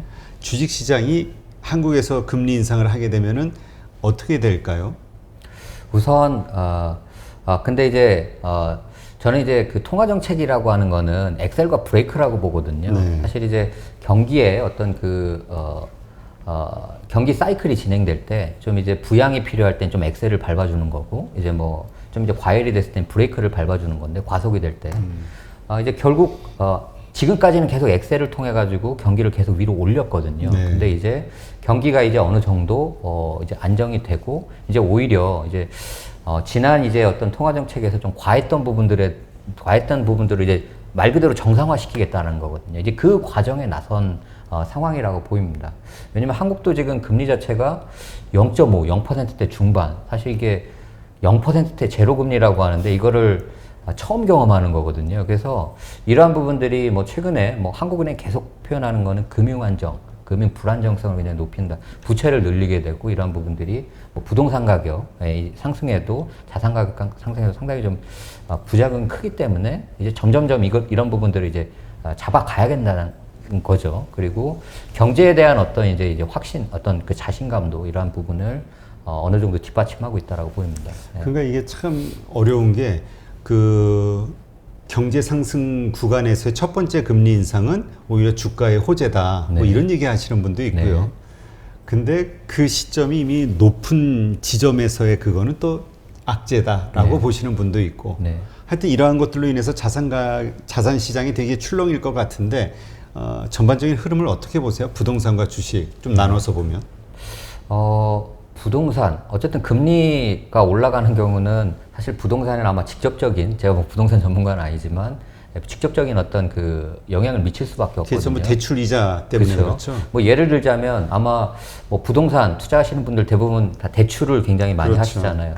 그분들한테는 이제 정말 실제적으로는 이제 이자 부담이잖아요. 만약 0.5% 이제 기준금리가 1%까지 올라간다. 뭐 이게 다른 이제 시장금리하고 바로 연동되진 않지만 그냥 쉽게 생각해서 만약에 이자가 2배가 된다라고 하면 이자 비용이 2배가 됩니다. 그러니까 결국 이제 차입자들 측면에서는 이제 실제적인 배수가 중요하거든요. 뭐 지금 나의 이자가 앞으로 얼마만큼 늘어날 거냐. 이러한 부분들이 결국 경기에 이제 부담을 주면서 이제 경기를 이제 좀 감속시키는 거거든요. 이제 그런 부분들이 어느 정도 이상을 넘어가게 되면 이제 꺾여버리는 거죠, 경기가. 그래서 실제적으로는 가장 중요한 게 결국은 금리 인상 자체가 아니라 금리 인상 자체가 경기를 감속시키고 결국 꺾여지는 이제 시점에서 대부분 이제 주식시장도 같이 이제 좀 조정이 오게 되고 이제 사이클상으로 이제 하락하게 되고 부동산 같은 경우는 이게 직접적인 영향이기 때문에 계속해서 이제 부담이 높아지는 측면에서 아마 직접적으로 이제 좀 약세 쪽으로 영향을 미치게 되지 않을까 싶습니다. 네. 하여튼 그 주식하시는 분들 걱정인데 그렇다면 이런 생각을 할 수도 있을 것 같아요. 네. 금리 인상 얘기가 나오는 하반기 그 전에 주식을 다 정리하자, 자산을. 네. 이렇게 생각해도 되는 거 아닌가요? 뭐 충분히 가능성은 있다고 봅니다. 사실 왜 그러냐면 지금 저희가 작년에 이제 그 경기 사이클, 그래서 이제 경기 사이클이 중요하거든요. 이 네. 사이클이 언제 꺾이느냐가 중요한데 대략적으로 지금 경기, 뭐 OECD 경기 선행 지수라든지 뭐 가장 중요한 또 이제 경기 지표인 또 이제 제조 PMI 지표라든지 뭐 이런 지표들을 보게 되면 사실 제조 PMI는 이미 고점을 넘어갔고요. 글로벌 제조 PMI가 또 이제 경기 순환 지표도 이제 거의 정점에 이제 가까워집니다. 그래서 대략적으로 계산을 해봐도 올해 연말 정도면 사실은 통상적인 사이클 주기나 이런 어떤 그 절대 레벨을 봤을 때 이제 거의 정점이거든요. 네, 그래서 이제 주식시장에서 아마 이제 우려하는 게 결국 이제 꺾이는 이제 경기 정점 이후에 꺾이는 이러한 부분들이 굉장히 좀 우려가 된다. 근데 제가 지난번에도 말씀드렸듯이 대신 이제 중장기적으로 뭐 바이든 어떤 그 바이든노믹스에 의해서 굉장히 인프라 투자가 굉장히 커진다면 사이클 자체가 그냥 안 끼고 이제 조금 더 이제 연장될 수가 있거든요. 이제 그러한 부분들은 좀 변수긴 하지만 어쨌든 사이클 측면에서는 우선 연말 정도 한 번 정도는 좀 조심해야 되지 않을까 싶습니다. 지금 뭐 철강주니, 네. 뭐 조선주니, 화학주니, 저희 그 경기 민감주들 네. 그 주가 안 가는 이유에 대해서 더 이상 못 올라가는 이유에 대해서 뭐 피크아웃제, 네. 피크아웃, 그러니까 지금 정점 아니냐 이게 이런 논란들이 많이 있잖아요. 네. 근데 전반적인 모든 경기 사이클이 올 하반기가 정점이다. 연말 정도가 연말. 대략적으로 12월 정도가? 예, 그 정도가 예측되지 않을까 싶습니다. 네. 그러니까 분명한 거는 그런 시장에서 우려한다라는 거는 그만한 타당성 있는 이유가 있다는 거군요. 네. 예. 하여튼 그러면 지금 얘기하신 대로 이것이 좀 더 연장된다라는 건 지금 이제 9,500억 달러인가요? 그 바이든 그 인프라 네. 사업의 어떤 규모 나왔잖아요. 네. 그거 플러스 추가적으로 어떤 인프라 사업의 비용이 더 나왔을 때는 더 연장된다. 네, 그렇게 보실 수 있을 그렇게 것 보는 같습니다. 건가요?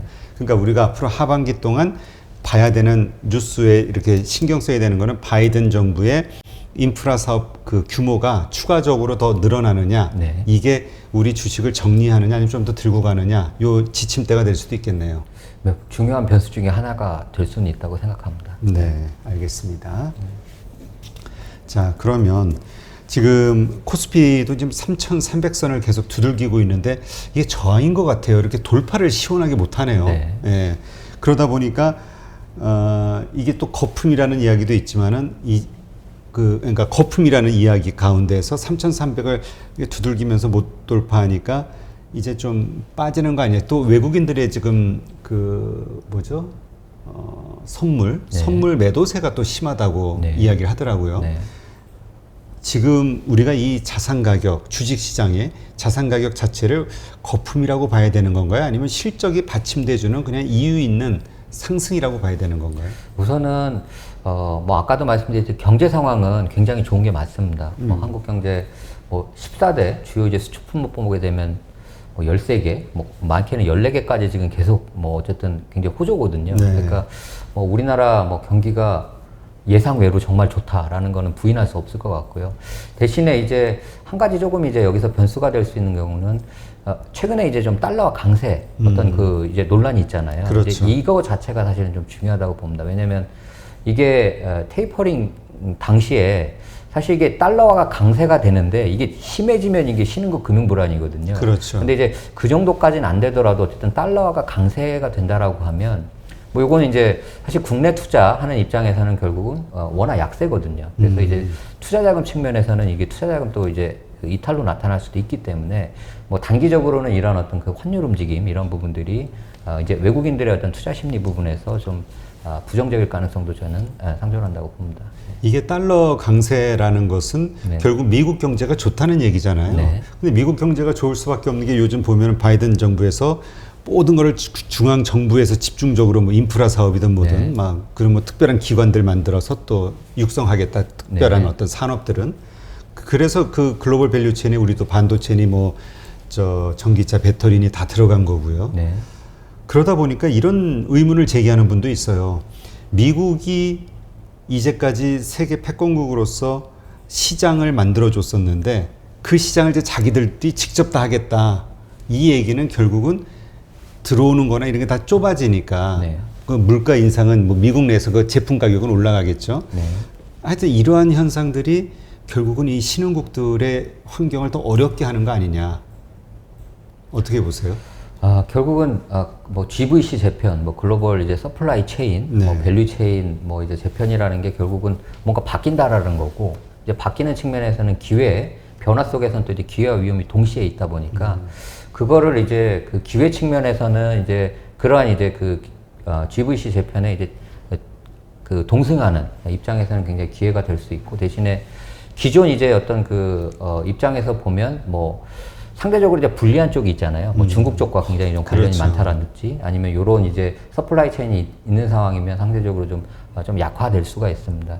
근데 신흥국 측면에서도 보게 되면 이제 예전에는 이제 선진국에서 결국은 신흥국 쪽으로 이제 투자 자금들이 계속 나가고 어떻게 보면 신흥국의 어떤 그 직접 투자라든지 이런 그 저가 노동력을 기반으로 해가지고 이제 그 가공무역 형태로 해가지고 계속 이런 어떤 그 신흥국들의 경제가 굉장히 좀 급성장할 수 있었던 배경인데 이걸 미국이 하겠다는 거거든요. 이렇게 그렇죠. 되게 되면 결국 그 수혜를 이제는 앞으로도 신흥국들이 결국 이제 그 얻기가 어려운 거고 그렇죠. 사실 우리나라나 이제 중국 같은 7, 80년대 이제 그 당시에 한국 경제도 굉장히 급성장할 수 있었던 게 이런 어떤 가공무역 형태의 그런 수혜를 누렸기 때문이거든요. 근데 이제 그런 어떤 사다리가 좀 뺏길 가능성도 분명히 있다라고 봅니다. 그러니까 이제 신흥국들 측면에서는 이제 말 그대로 이제 진짜 그냥 원자재만 이제 수출해야 되는 그렇죠. 거죠. 기술 이전 없이. 네. 그리고 뭐 이제는 그 로봇이 일하는 시대가 되기 때문에 네. 오히려 인프라가 잘 깔려진 선진국에 공장을 세우는 게 훨씬 유리하다 이런 얘기도 있어요. 네. 신흥국이 아니라. 네. 그러니까 갈수록 우리 그 뭐라 그러죠? 부익 그 빈부의 격차 이렇게 커지는 것처럼 나라와 나라 사이에서도 이제 건너설 수 없는 사다리가 이제 끊어지는 거 아니냐.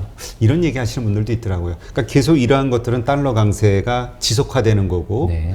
그렇다 보면은 우리가 지금 계속 주식시장이 이렇게 좀 횡보하고 있는 거를 그 수급의 문제로 보잖아요. 외국인 매수세가 확 들어와 줘야 되는데 네. 그러려면은 달러 약세가 돼야 되는데 이게 좀 강세로 가기 때문에 오히려 들어오는 게 문제가 아니라 빠져나갈 거를 걱정해야 되는 상황 아니냐 이렇게 보는 분도 있고요. 네. 어떤가요 지금 상황이? 뭐 중장기적으로 지금 세계 경제가 이게 2010년도부터 그랬던 것 같거든요. 보게 되면 달러 강세가 2010년 이후에 그냥 계속됐었거든요. 뭐 한 70달러화 지수 기준 한 70대 중반에서부터 지금 100까지 왔던 건데 이게 이제 좀 특징을 보게 되면 그 당시에 이제 중요했던 게 신흥국 주식시장하고 미국 이제 주식시장하고 이제 상대 이제 폭풍을 보면 계속 미국 주식시장이 좋았거든요. 그리고 또 이제 금리 측면도 있습니다. 금리를 보게 되면 미국과 사실 달러 지수에 보면 한 60% 가까이가 이제 유로화 비중이거든요. 달러 지수에서 유로하고 이제 미국의 그 금리 차. 유로는 지금 계속 낮아졌었고 이제 상대적으로 미국이 고금리다 보니까 이러한 측면에서 미국 시장으로 계속 투자 자금이 들어가면서 달러 강세가 계속된 거거든요. 근데 기술 부분도 미국이 이제 뭐 워낙 앞서 있잖아요. 그러니까 이런 부분들이 이게 예전에는 이제 사이클 상으로 이게 달러가 이제 왔다 갔다 이제 어떤 그 등락을 반복했는데 이게 2010년 들어서 이제 추세적으로 그냥 위로 올라가다 잠깐 꺾인 거거든요. 그래서 이게 뭐 미국의 어떤 그 기술 격차라든지 이런 어떤 경제 패러다임의 변화를 반영한다라고 하면 달러가 사실 중장기적으로 굉장히 더 강세가 지속될 가능성도 높다라고 좀 이제 개인적입니다. 이거 하우스들은 아니고 개인적인 어떤 판단을 하고 있습니다. 네. 그러니까 그렇다면 우리 주식시장도 지금에서 더 이렇게 상승하는 어떤 모멘텀이 될 수 있는 게 이제 외국인 매수세인데 그걸 좀 기대하기 힘들다 이렇게 봐도 되는 거 아닌가요? 환율 측면에서는 그래서 계속 좀 위험 요인이 중장기적으로 달러 강세 이제 좀 그 전환 쪽을 좀 봐야 될 필요가 있다고 생각합니다. 그러니까 아까 우리 그 12월 정도에 이제 피크아웃 네. 우리 한국 경기에 그 피크아웃을 이제 예상하시니까 이런 것들이 맞물렸을 때 하여튼 하반기로 갈수록 좀 시장은 어려워질 수 있겠다 이렇게 네. 봐도 되겠네요. 위험 요인 측면을 좀 봐야 되지 않을까 싶습니다. 네. 네. 근데 이제 실제 이런 상황 지금도 이렇게 달러 강세인데 실제 테이퍼링이 실행이 되게 되면은 달러 강세는 더 강해진다. 네. 이건 왜 그런 거죠? 이제 2013년 이제 테이퍼링 당시 이제 좀 그 상황을 설명해 드리면 네. 그 당시에 이제 결론적으로는 달러 지수가 80에서 100까지 갔던 상황이었거든요.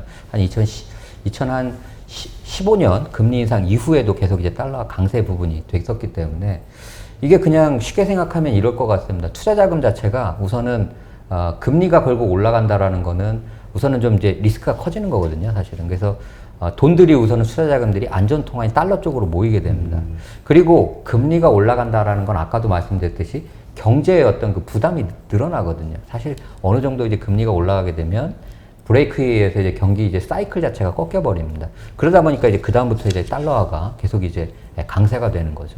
그래서 사실 지금도 유사하다라고 봅니다. 우선은 미국의 어떤 통화 정책 정상화 테이퍼링에 나서기 시작했고 우선 테이퍼링이라는 그 용어 자체가 이게 용어가 나온 지가 얼마 안 됐거든요. 그래서 그 당시에 굉장히 이걸 좀 두려워했던 것 같아요. 그래서 지난 2013년처럼 그렇게 그 당시에는 테이퍼링이 그냥 돈을 줄인다라고까지 생각을 했었거든요. 근데 그건 아닙니다. 그냥 푸는 거를 좀 줄이는 거거든요. 그렇죠. 사실 긴축으로 이해하는 긴축은 아닙니다. 긴축이 아니라 한 달에 푸는 걸 조금씩 주는 거거든요. 1200억씩 넣는 거를 조금씩 줄여나간다는 얘기잖아요. 근데 그 당시에는 이게 생소했었기 때문에 굉장히 좀 그 공포가 좀 있었거든요. 그래서 그 당시처럼 또 학습 효과가 이번에는 좀 있지 않을까 이제 그런 부분은 좀 긍정적일 거라고 봅니다. 네.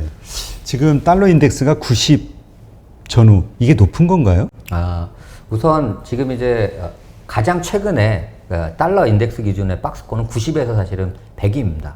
네. 그게 최근에 어떤 그 박스권이고 그게 이제 작년에 연간으로 그냥 이게 스윙이 됐었거든요. 어떻게 됐냐면 연초에 한 90에서부터 103까지 올라갔다가 연말에 이제 90까지 떨어졌었고 사실은 89까지 떨어졌었고 올해 그게 좀 90을 회복했다가 또 사실 작년 저점을 깼었습니다. 사실 5월까지는. 그러다가 최근에 다시 이게 올라가고 있거든요. 그래서 지금 이제 중장기 달러 이제 그 박스권 하단에서 사실은 올해 연초에 반등을 한 겁니다. 근데 그게 옆으로 이제 사실 거의 횡보하다시피 하다가 이제 다시 이제 방향이 위쪽으로 잡히는 거거든요. 그래서 이제 달러의 어떤 그 사이클 자체가 앞으로 반등할 이제 중장기적으로 이제 반등할 어떤 시점이 아닌가라는 부분을 좀 유의해야 될 것 같습니다. 네.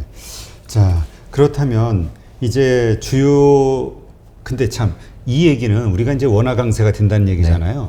오히려 그럼 이럴 때가 해외 투자에 우리가 좀 더 적극적으로 나서야 될 때 아닌가요? 네, 그렇습니다. 그렇죠. 네. 네. 그러니까 이게 보니까 일본이 그 해외 투자를 적극적으로 들렸던 때가 엔화 강세일 때 네. 그때였다는 얘기가 떠올라서 네. 하여튼 이런 측면에서라면 아까 이제 한국 경제는 뭐 피크아웃하고 뭐 이렇게 한다지만 미국 경제는 그만큼 좋아지는 거잖아요. 네. 그리고 미국 경제가 좋다는 얘기는 미국 기업의 주가는 계속 상승할 수 있다는 얘기 아닌가요? 네. 그렇다면 우리가 시장을 한국이 아니라 미국으로 만약에 투자한다면 그거는 피크아웃을 걱정하지 않고 계속 성장할 수 있다는 얘기 아닌가요?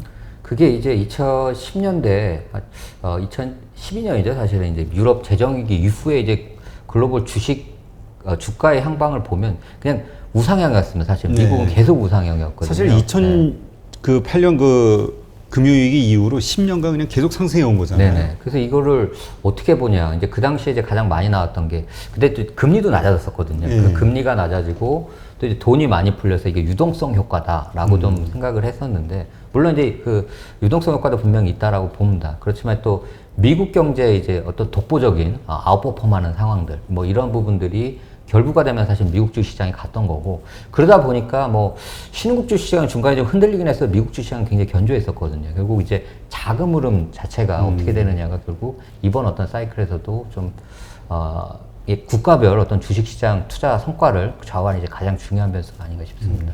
그러니까 지금 신흥국, 그러니까 하여튼 우리도 그렇지만은 그 경기가 보통 이제 외부의 영향을 많이 받잖아요. 수출 국가이다 보니까.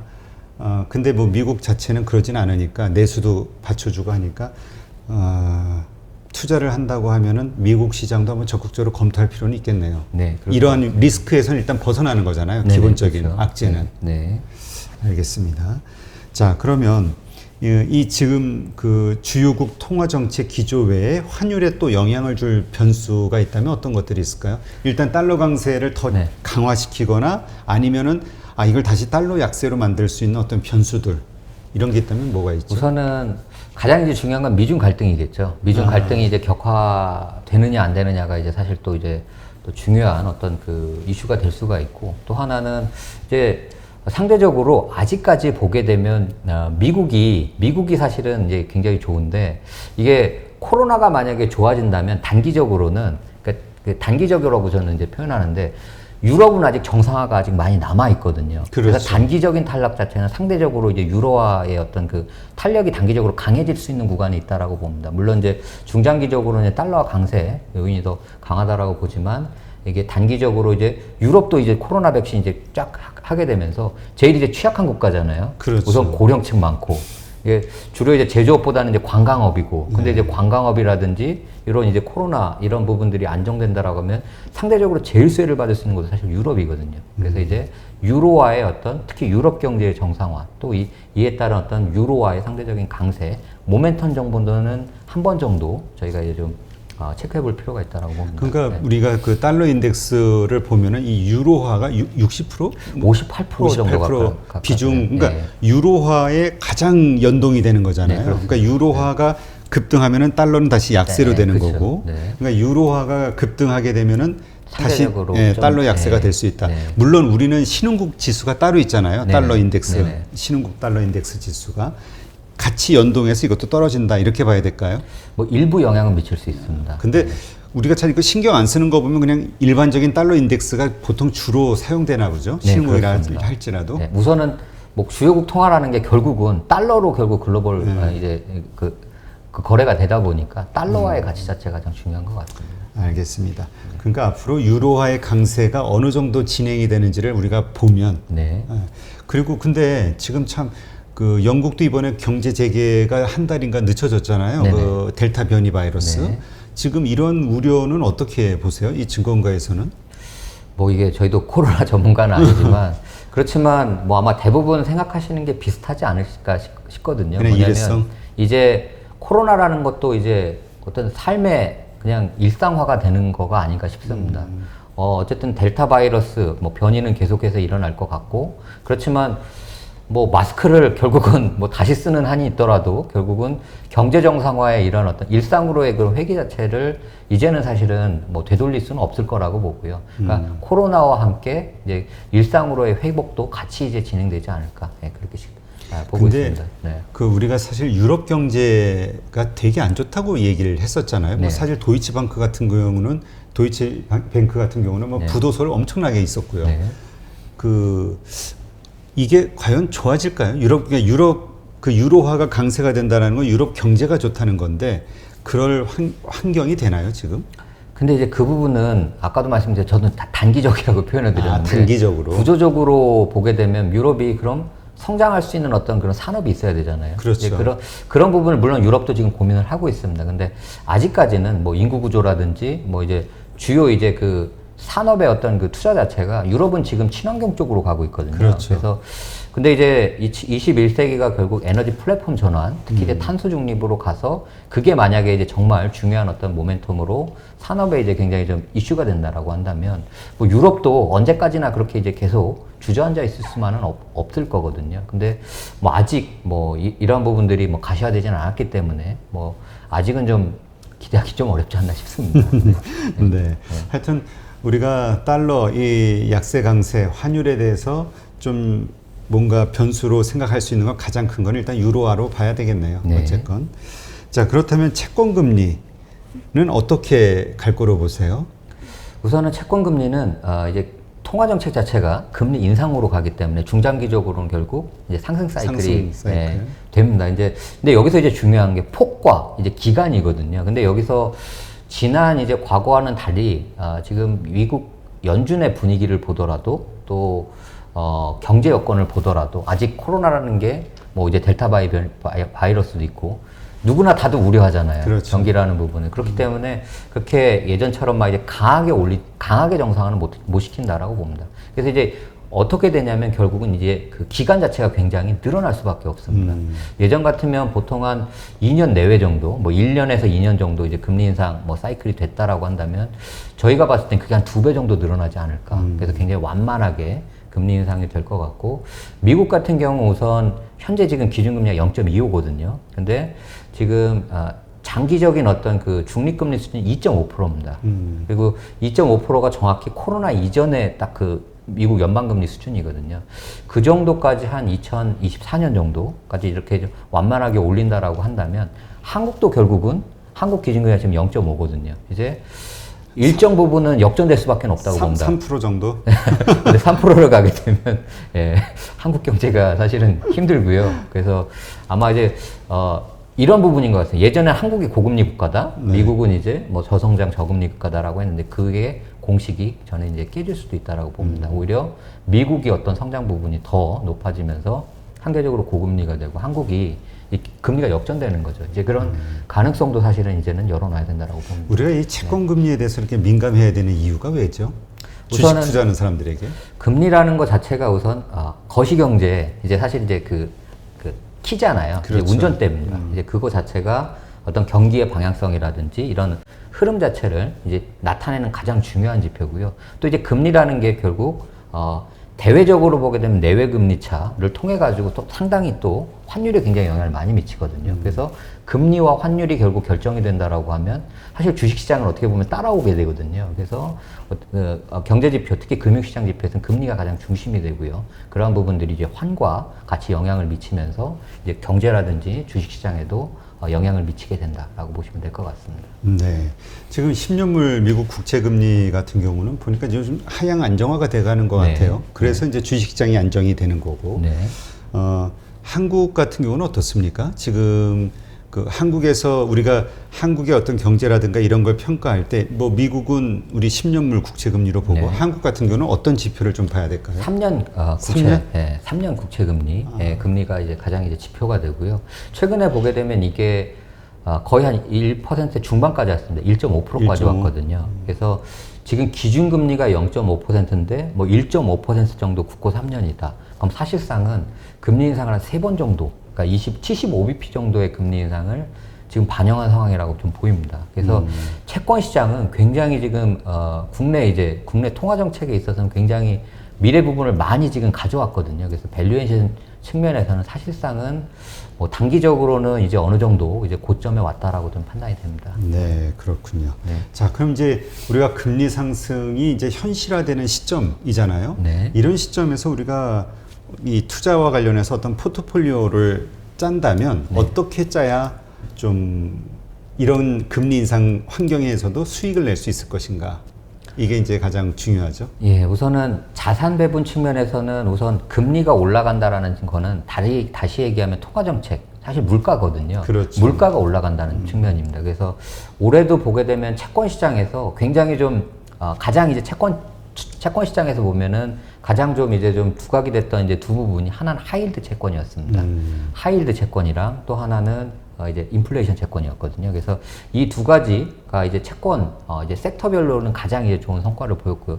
다시 얘기한다라고 한다면 이거는 리스크 온입니다. 그렇죠. 그러니까 오히려 하이힐드라는 건 오히려 주식이랑 가깝가 비슷하거든요. 그렇기 때문에 위험 자산에 아직까지는 어떤 비중 부분이 아직까지는 괜찮다라고 보고, 그리고 향후에도 중장기적으로 지금 인플레이션 우려가 굉장히 높거든요. 그래서 인플레이션 관련한 채권들, 예를 들자면 뭐 물가채라든지 아니면은 뭐 인플레이션 링크드 어떤 뭐 구조화 상품이라든지 이런 어떤 이제 상품들의 어떤 투자 부분도 굉장히 좀 앞으로 뭐 상대적으로 좀 좋은 기회가 되지 않을까 싶습니다. 그러니까 채권을 좀 포트폴리오에 넣어라. 채권 측면에서는 이제 그렇고요. 그리고 사실 이제 달러화 강세가 가장 중요합니다. 네. 그래서 사실 미국 시장의 미국 시장의 어떤 투자 매력이 높아지는 거거든요. 그렇죠. 상대적으로. 그래서 뭐 주식 시장 같은 경우에서는 뭐 제가 주식 뭐 애널리스트는 아니지만 이제 미국 주식의 어떤 그런 부분이라든지 상대적으로 이제 또 금리 상승기에는 이제 금리가 올라가게 되면 이제 채권은 사실은 이제 평가 손이 발생하게 됩니다. 그렇죠. 그래서 이제 인플레이션과 함께 금리 상승을 대비할 수 있는 또 대표적인 상품이 뭐 리츠 같은 거거든요. 리츠. 소득형. 왜냐면 리츠 같은 경우에는 단기적으로 우선은 금리 자체가 올라가게 되면 따라 올라갑니다. 수익 자체가.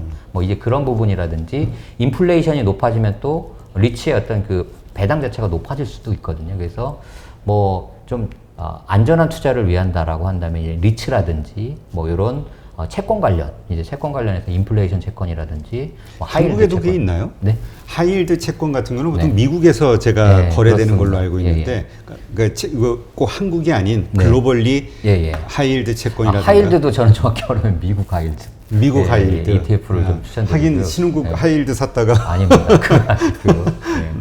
미국 하이힐드 채권. 그 상대적으로 또 저도 리츠도 웬만하면 리츠도 미국. 달러에.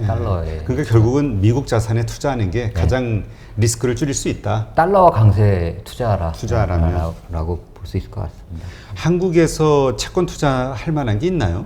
한국 같은 경우는 사실 채권은 정확히 얘기하면 금리가 올라간다는 가격이 떨어지는 거거든요. 그렇죠. 그러니까 사실 주식은 지금 올라가고 있는 건데 이제 채권은 이제 고점에서 떨어지고 있는 상황이기 때문에 그냥 무조건 방어입니다. 그래서 사실 채권이 좋은 건 아니고요. 그 가운데서 좀 상대적으로 이제 방어할 수 있는 어떤 섹터가 어느 부분이냐라는 부분을 뭐 이제 중위험 중수익 관점에서 지금은 자산 배분 전략에서 좀 고려할 필요가 있을 것 같아요. 그러면 그 채권이 아까 얘기하신 물가연동체, 하이힐드 채권. 네. 근데 물가 채권은 올해 워낙 성과가 좋았거든요. 제가 봤을 때는 좀 이제 보통 BI라고 하는데 이제 이게 밸류에이션이 굉장히 지금 높습니다. 그래서 올해 연말 이후에 내년 연초 정도에 다시 한번 기회를 좀 잡아보면 또 이제 한 번의 기회가 오지 않을까 싶습니다. 그러니까 말씀 들어보니까 한국에서는 채권 이렇게 할 만한 건 별로 없는 것 같고 미국 채권 중심으로 우리가 봐야겠네요. 미국 달러와의 어떤 그 투자가 중요할 것 같습니다. 하이힐드 채권, 그 다음에 물가연동체도 그렇고, 그 다음에 리츠. 알겠습니다. 하여튼 이제 글로벌 세상이라 꼭 우리가 그 한국에서만 투자해야 된다 이런 생각을 버리고 돈이 되는 곳을 돈의 흐름을 따라서 우리가 돈의 맥을 한번 짚어봐야 되지 않나.